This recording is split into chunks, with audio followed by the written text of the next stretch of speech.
Intéressons-nous à présent à autre point de l'actualité. Les acteurs de la santé améliorent leurs connaissances sur la prise en charge médico-chirurgicale des victimes d'attaques terroristes et d'autres crises. À ce sujet, les cadres de la santé suivent une formation depuis ce 23 août à Ouagadougou. La formation est dispensée par des experts américains et taïwanais. Urbain Benito Somé et Yolande Lompo. Le pays de l'oncle Sam et l'hôpital Blaise Compaoré viennent de nouer un partenariat qui va permettre de mieux prendre en charge les blessés graves en cas d'attaque terroriste. La présente formation en urgence médico-chirurgicale s'inscrit dans ce cadre. Le Burkina Faso a subi une attaque terroriste horrible cette dernière semaine.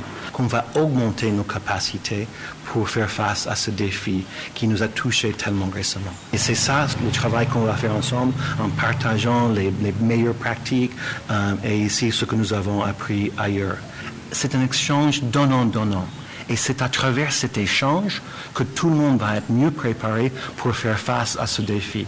Cette collaboration va augmenter quelque chose de très important. La santé pour tout le monde. Lafi Labungu. Après la phase théorique, c'est dans ce laboratoire que se déroulera la phase pratique. Avec l'aide des experts américains et taïwanais, ces praticiens apprendront sur des mannequins de petite et grande taille les gestes qui sauvent. Nous avons ici des services d'urgence, nous avons des services de réa, nous avons des blocs opératoires. Et les acteurs qui travaillent dans ces unités-là doivent être outillés pour faire face en cas de survenue d'une crise, en cas de survenue massive de maladies.